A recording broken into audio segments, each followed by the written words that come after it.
Well, hello, my YouTube friends and family. So today we are on lot 9 of the romance book sale. And these are 10 books for $2. All the information will be in the description on how to get a hold of me. If you're interested in any of these lots, you just shoot me an email, tell me the lot number, or shoot me a messenger on Facebook under Minda's Bookstore and more. And this is the first book of the day. This is called Once a Lover by Diana Anthony. The copyright is 1982. This is what the book looks like.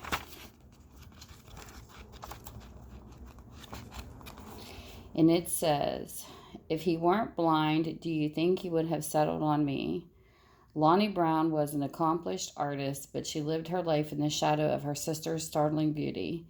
She knew Jean Paul Valor had been an athlete, a celebrity, and a ladies' man, but when they are drawn together, when their passion leads to love, still one question haunts her. Now it is Lonnie who reaches into his darkness. Now that question will be answered. The next book is called A Ladies Gambit by Valerie King. It's a 1992. This is what the book looks like. And this is the synopsis. Her effrontery intrigued him. The Honorable Gregory Rushton gave Miss Cressida Shalcott a triumphant smile. Once again, of course.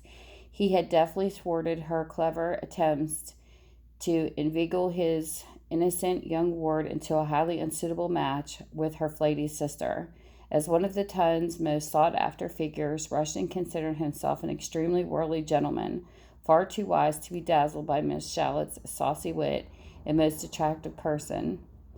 He was quite looking forward to showing the chit the dangers of trying to wrap a rake around her devious little finger. His pride scandalized her. Cressida, it's a different name, swept away from the insufferable Mr. Rushton, her violet eyes sparkling. True, she was determined to secure her naive sister's future, but she certainly had no intention of letting her sweet Daphne marry the Org's ward. It was bad enough she couldn't carry out the most innocent of plans without tripping over the regrettably handsome rogue. Must she carry the vision of his devilish countenance and penetrating blue eyes into her dreams as well? Rushton must learn he would never get the better of her, even if he did manage to steal her heart. The next book is called Secret Sins. It's by Stephanie Blake. It is copyrighted 1980. This is what the book looks like.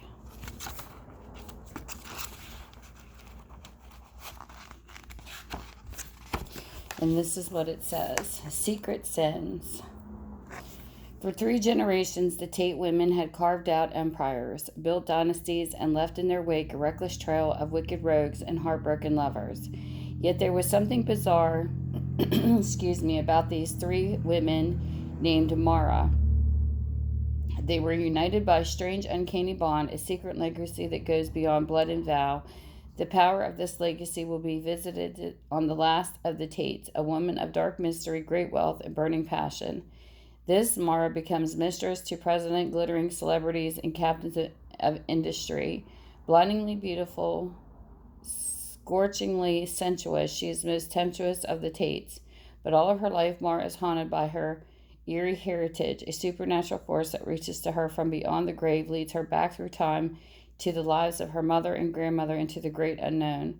From the watery wreckage of the Titanic to the bottomless milestones of the Bermuda Triangle, the lives of these 3 Maras, their blazing passions and secret sins span an entire century, taking the reader on a daring and sensuous odyssey into an occult. Yeah, that sounds interesting. Next book is called Kirkland Rebels by Victoria Holt. This is a book from 1962. This is what this book looks like. And it says, Kirkland Rebels loomed high above the wild and eerie Yorkshire moors with a brooding stone fortress. Brooding stone fortress. To some, there is an atmosphere of evil about the place, but to an innocent young bride like Catherine, the huge ancestral mansion seemed magnificently romantic. She did not know then of the terrible secrets imprisoned behind its massive walls, or that from the moment she entered her new home, she had crossed the threshold of terror. There's that book. Sounds interesting. Sounds like it's got a little mystery intrigue in it. And then we have Faces by Shirley Lord. And this is a 1989 book. This is what this book looks like.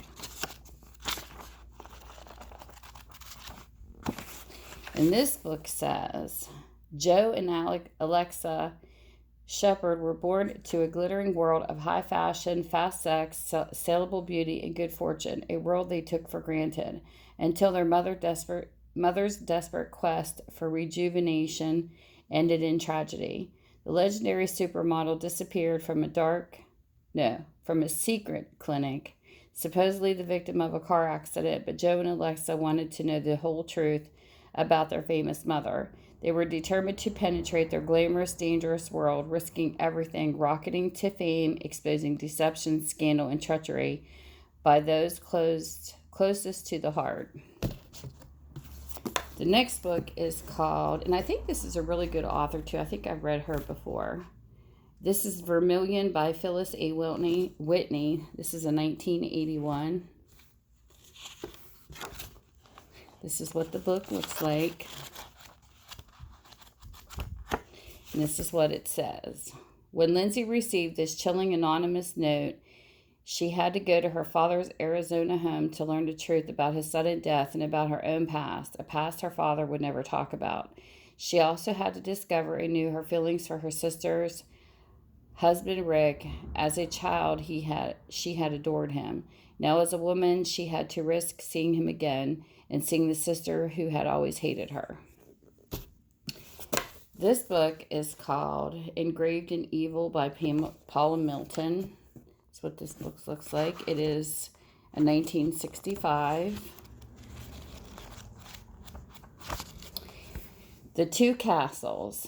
This was an eerie, indefinable pattern shaping the life of Geraldine Fisher. She couldn't see it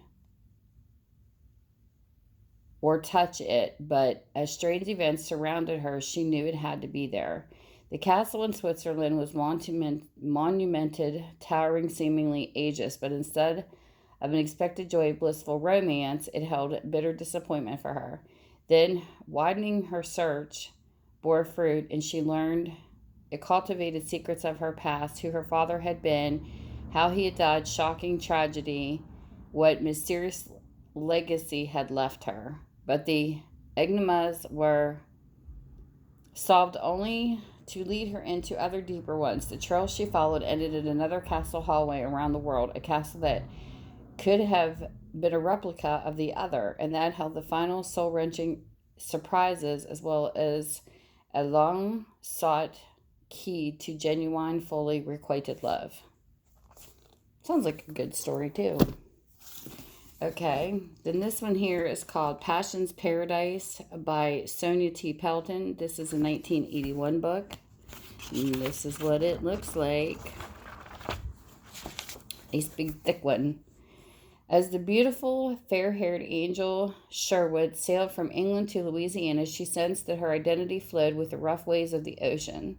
Frightened by the harsh sea, Angel prayed that perhaps, just perhaps, she would find happiness and romance in her new home. But Angel's fate changed course when she was kidnapped by a cruel yet captivating pirate, Captain Ty. And even though her future was suddenly into balance, Angel was strangely warmed by this manly touch. Her strong capture stirred in her delicious pleasure, a burning fire that made her whole body tingle in precious thrills. Captain Ty's black heart was softened too by her golden presence. She was an untouched treasure, full of charms, wit, and innocence, a jewel that he feverishly desired. But rather than taint his savage and foreboding name, he kept his feelings hidden. First, he had to be sure that her heart belonged to him, and then he would send her to Passion's Paradise. Then, the next one is called Come Pour the Wine by Cynthia Freeman. This is a 1980s book. And this is what it looks like.